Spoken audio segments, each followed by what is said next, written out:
Hey Alpha fam, welcome back to another episode of Alpha Commission. Today I just wanted to go over the Grayscale Bitcoin Trust smart money. What's the smart money up to?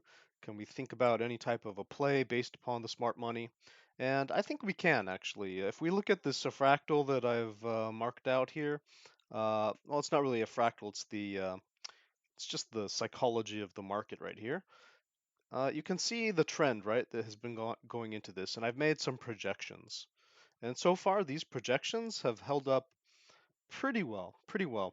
Because of the flash dump when Russia invaded Ukraine, I did have to adjust these lines just a little bit upwards. That flash dump seemed to accelerate the timeline, but so far, everything else has been holding pretty consistent. And let me go ahead and just turn off some of the noise because this is a lot of colorful, bright lines. So let's just go ahead and turn some of this stuff off, right? Keep that on. Go over some things one by one, maybe. So first of all, we have this situation where we actually had these head and shoulders going on here. These head and shoulders, uh, predicted this drop right here in a way that was pretty accurate, pretty accurate. If we had had our buy boxes, we would have had a buy box down here, and we almost got it. We had a flash wick down, but of course the market front run us. Like whoever was bullish in this market, they front run us. They didn't let the full head and shoulders play out, and so we got this flash wick down here. But then things started screaming upwards again. And to be honest, these head and shoulders aren't really the perfect measurement or anything. It's again, this isn't math. It's just human psychology. So we could draw, maybe a shorter line that is under this area at the exuberant top. And if we just kept it in the majority of the price action, then in fact we did drop right there, right there. So one thing that we can learn about is that the smart money will front run some of these formations, right? So if you're going to be drawing structures on the smart money in order to try to predict what could be happening in crypto, because of course Bitcoin controls crypto, and so the smart money trading on Grayscale Bitcoin Trust is going to give you an indication of what's going to happen in crypto. And they were saying lower high, which means we're probably going to go down. And they were also saying,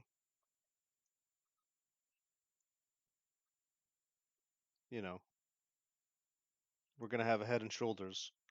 And so you're going to want to buy in this area. And so I set two buy zones. One of them hit pretty well, right here. And then we had a little confirmation right here and here. Right here, we had another chance to buy in that buy zone. And we were thinking, well, maybe another head and shoulders is going to play out on a lower time frame. See, we have this one right here.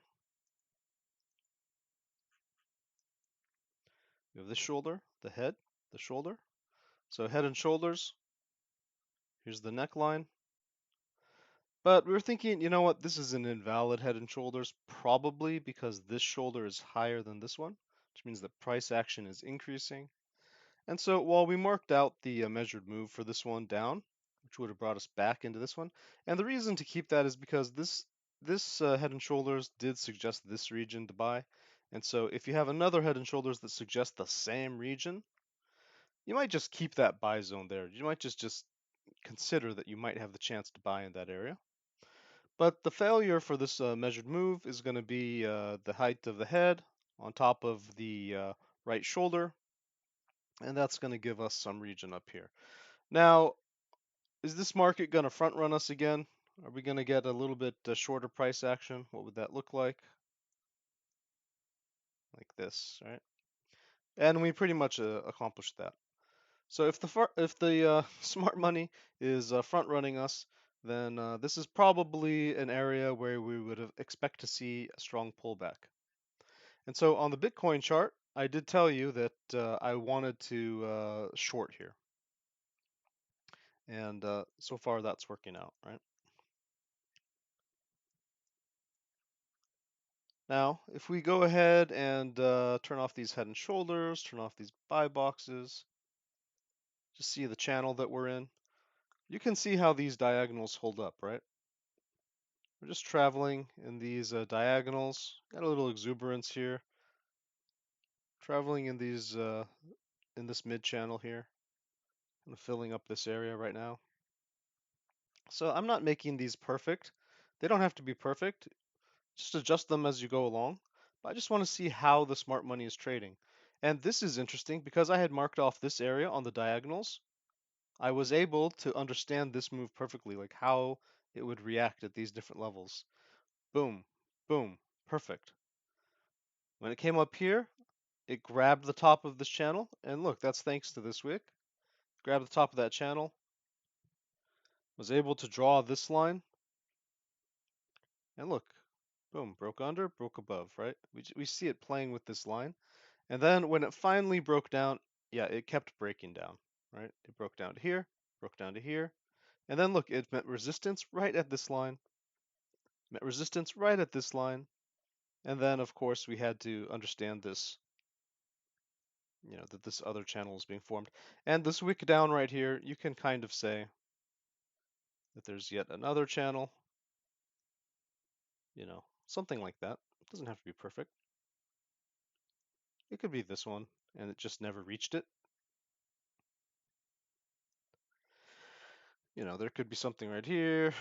But the whole point of this is just to kind of mark off these areas and just get a feel for how the psychology is going. Because these diagonals are your price action, right? They're your channels. And if you're just trading horizontals, you're totally going to miss this picture. You didn't even see this coming, right? If you're just using horizontals. And if you didn't use your head and shoulders and structure, right? So we've got trend, we've got structure. And then I'm also using fractals. I used a fractal of this play right here, right? So this is just a miniature version of this. And I just estimated it. And I told you, at first, I had to adjust this.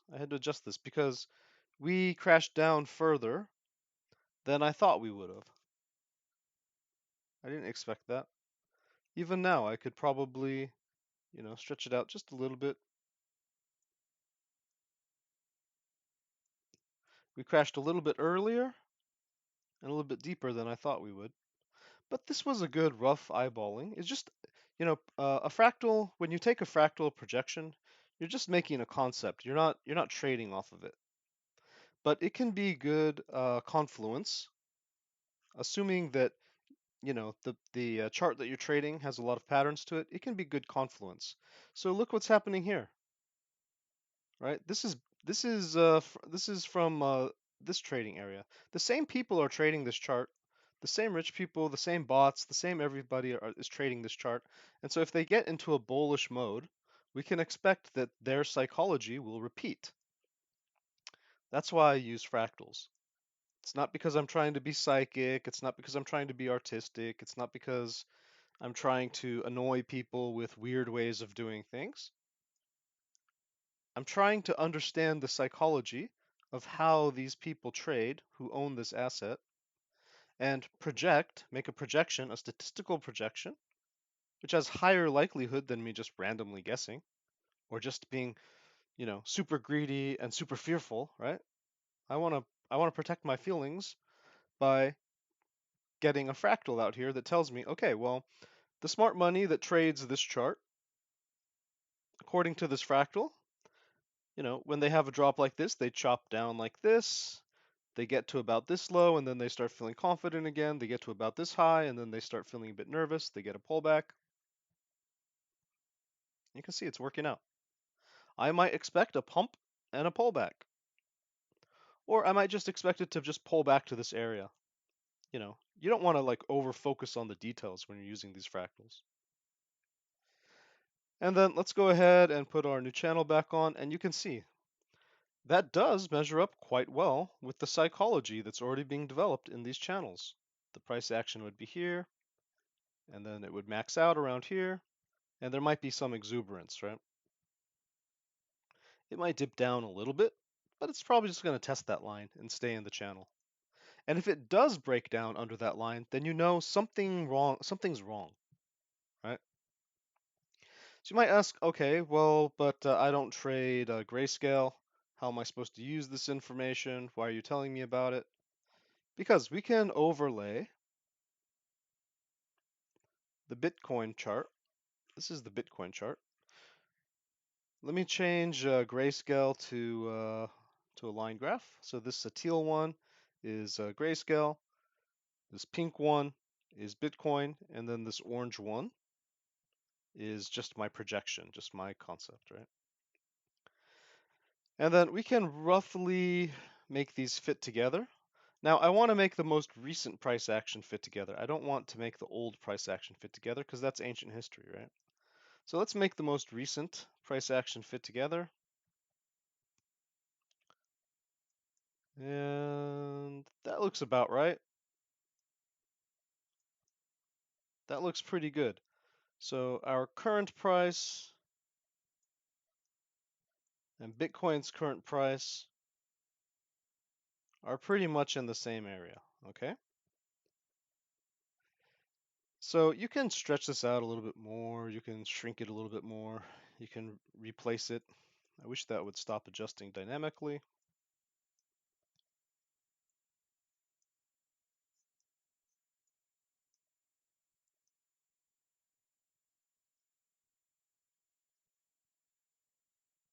But something like that, okay? And then what we could see is what these prices are equivalent of. So this maxed out both on the grayscale and the Bitcoin right here at this price. Let me make my crosshair lines just a little bit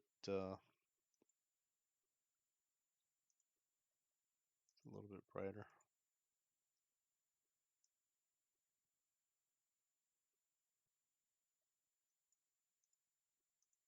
There you go. And see where I'm lining up. That's about 44,500-ish, approximately. Well, maybe a little bit higher than that because we wick up also, right? But approximately there. And then according to the fractal, we're pulling back. We could have a pullback as low as approximately 42,000. Probably be the line in the sand that we'd want to draw, 42,000. And then maybe we'd feel more comfortable around 42,500, where this consolidation area is. So if I was going to short right now, even if we had a little bit of a pump, I would expect us to come down to 42,000, maybe 42,500 to be safe.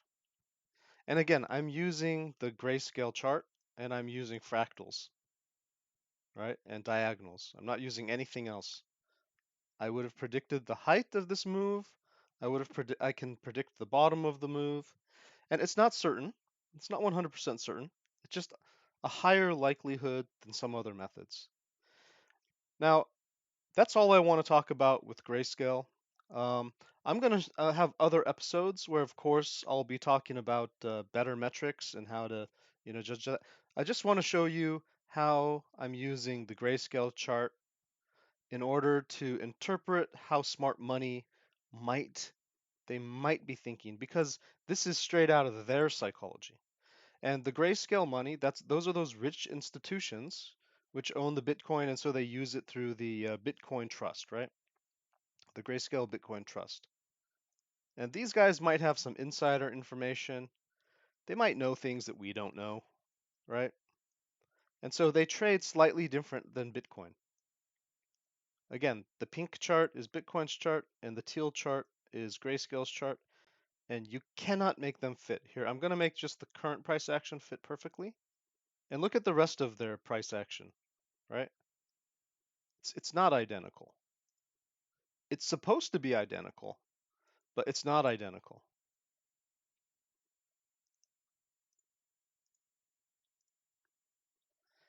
And what that tells me is that